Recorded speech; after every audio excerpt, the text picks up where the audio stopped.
नमस्कार, स्वागत है आप दर्शकों का। आप देख रहे हैं न्यूज़ 18 का डिजिटल प्लेटफॉर्म। मैं हूं आपके साथ रजनी चौबे।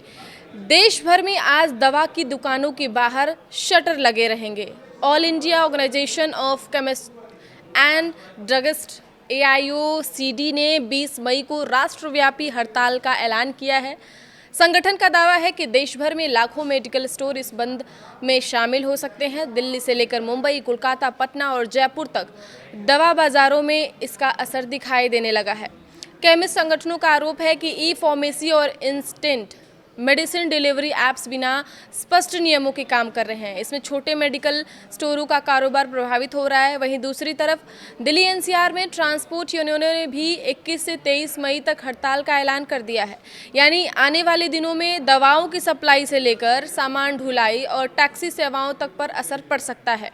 AIOCD का कहना है कि यह सिर्फ व्यापार बचाने के लिए लड़ाई नहीं है, बल्कि दवा सुरक्षा और मरीजों की सुरक्षा का भी मुद्दा है। संगठन का ऐसा आरोप है कि कई ऑनलाइन प्लेटफॉर्म बिना सही प्रिस्क्रिप्शन जांच के दवाइयां बेच रहे हैं। वहीं दिल्ली NCR के ट्रांसपोर्ट यूनियन बढ़े हुए पर्यावरण से महंगे ईंधन और ऐप बेस्ड कंपनियों की कथित मनमानी के खिलाफ सड़कों पर उतरने की तैयारी में है। AIAMTC के मुताबिक 68 से ज़्यादा ट्रांसपोर्ट संगठन इस आंदोलन में शामिल होंगे। ऐसे में राजधानी और आसपास के इलाकों में बस, टैक्सी, ट्रक और कमर्शियल वाहनों की आवाजाही प्रभावित हो सकती है। पेट्रोल डीजल की कीमतों में हालिया बढ़ोतरी ने ड्राइवर यूनियनों का गुस्सा और भी बढ़ा दिया है। आज की बड़ी हड़तालें, दवाखाने बंद, ट्रांसपोर्ट भी ठप होने की तैयारी में है। देश भर में कम्युनिस्ट संगठनों का विरोध मुख्य रूप से GSR 220E और GSR 817E नोटिफिकेशन को लेकर है।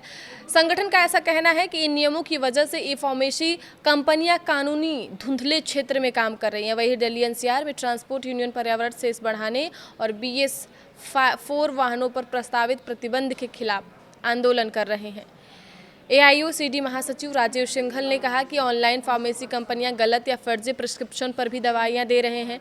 संगठन की ये मांग है कि ई-फार्मेसी पर भी वही सख्त नियम लागू हो जो पारंपरिक मेडिकल स्टोर्स पर लागू होते हैं। उन्होंने ये भी बताया कि संगठन ने इस मुद्दे पर पहले ही सरकार और प्रधानमंत्री कार्यालय को पत्र भेजा था, लेकिन अब तक कोई ठोस कार्रवाई नहीं हुई है। दिल्ली में करीब 15,000 और देश भर में लाखों मेडिकल स्टोर्स पर असर पड़ सकता है इसका। हालांकि कुछ राज्यों में जरूरी सेवाओं के तहत चुनिंदा मेडिकल दुकानें खुली रह सकती हैं।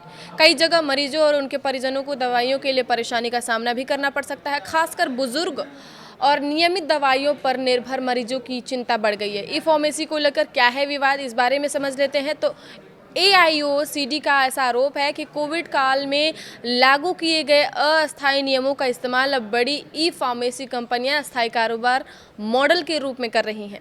संगठन का ये भी कहना है कि GSR 220E महामारी के समय होम डिलीवरी के लिए लाया गया था, लेकिन अब इसका गलत इस्तेमाल हो रहा है। वहीं GSR 817E का ड्राफ्ट आज तक पूरी तरह लागू नहीं हुआ है, जिससे नियमों को लेकर भ्रम बना हुआ है। तो वहीं दिल्ली NCR में भी 21 से 23 मई तक ट्रांसपोर्ट यूनियनों की हड़ताल का असर दिख सकता है। AIMTC ने ये कहा है कि बढ़े हुए पर्यावरण सेस और BS14 वाहनों पर प्रभावी रोक से ट्रांसपोर्ट कारोबार प्रभावित होगा। ऐसा उनका आरोप है कि सरकार ने सभी दिल्ली आने वाले वाहनों पर अतिरिक्त बोझ डाल दिया है, जबकि कार्रवाई सिर्फ ट्रांजिट वाहनों पर होनी चाहिए थी। वहीं ओला, उबर, रैपिडो पर भी ड्राइवरों का गुस्सा फूटा है। जी हां, ड्राइवर यूनियन ने ओला, उबर और रैपिडो जैसी कंपनियों पर आर्थिक शोषण का आरोप लगाया है। उनका ये कहना है कि पिछले 15 साल से किराया नहीं बढ़ा है, जबकि CNG, पेट्रोल और डीजल की कीमतें लगातार बढ़ती गई हैं। यूनियन नेताओं ने चेतावनी दी है कि अगर जल्द किराया संशोधित नहीं किया गया तो आंदोलन और बड़ा हो सकता है। दिल्ली NCR में आज से शुरू हुई ट्रांसपोर्ट यूनियनों की 3 दिवसीय हड़ताल का असर धीरे धीरे दिखने भी लगा है। AIMTC और कई ड्राइवर संगठनों ने व्यावसायिक वाहनों के संचालन को सीमित कर दिया है। ट्रक, टैक्सी, प्राइवेट बस और मैक्सी कैब यूनियनों ने दिल्ली सरकार के बढ़े हुए पर्यावरण क्षतिपूर्ति शुल्क का विरोध किया है। कई इलाकों में माल ढुलाई धीमी पड़ गई है। ट्रांसपोर्ट यूनियनों का ऐसा कहना है कि सरकार ने दिल्ली आने वाले सभी कमर्शियल वाहनों पर अतिरिक्त बोझ डाल दिया है। यूनियन नेताओं ने चेतावनी दी है कि अगर मांगे नहीं मानी गई तो आंदोलन और बड़ा हो सकता है। तो आप अपने घर से निकलने से पहले ये देख जरूर लीजिएगा कि आपके शहर, आपके इलाके में व्यवस्था, संसाधन मिल रहे हैं कि नहीं ट्रांसपोर्ट की। वहीं दवा खाने के जो लोग हैं, आप अपने राज्य में बताइएगा जरूर कमेंट बॉक्स में कमेंट करके कि आपके राज्य, आपके शहर, आपके ज़िले में आज मेडिकल स्टोर खुला है या बंद है।